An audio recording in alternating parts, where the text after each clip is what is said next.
Hello guys, এয়া মই হয়, এয়া মোৰ ঘৰৰ চিৰি হয় আৰু মই এয়া ভিডিঅ' কৰি আছো। আপোনালোকৰ ভালনে? মোৰ ভালে বাৰু। বহুত দিন হ'ল মই ভিডিঅ' আপলোড কৰিব পৰা নাই।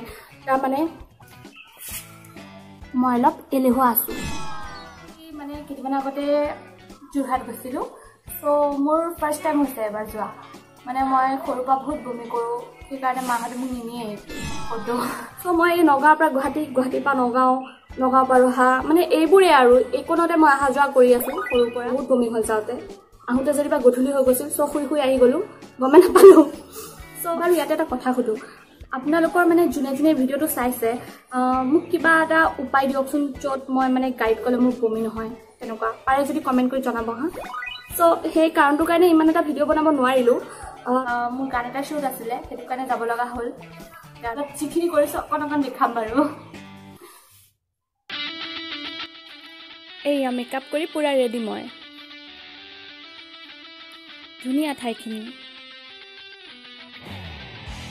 যোৰহাটৰ নিমাতী ঘাট বুলি কয়। বহুত ৰ'দ আছিল কিন্তু সেইদিনা।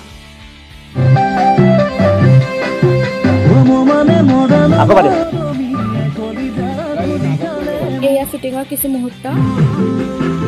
আমাৰ কোৰিঅ'গ্ৰাফাৰ দাদা বৰ ধুনীয়াকৈ শিকায়।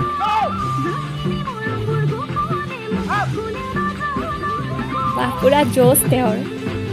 গানটোৰ লগত জড়িত সকলোবোৰে বৰ ভাল লাগিলে শ্বুট কৰি।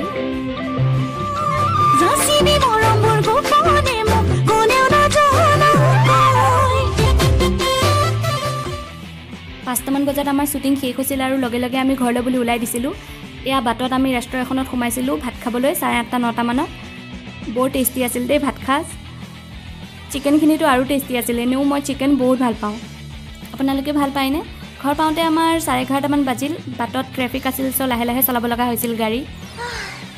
প্লিজ ভিডিঅ'টো ভাল লাগিছে যদি লাইক, শ্বেয়াৰ এণ্ড ছাবস্ক্ৰাইব কৰিব। আজিলৈ ৰাখিছোঁ, বাই বাই, আকৌ লগ পাম।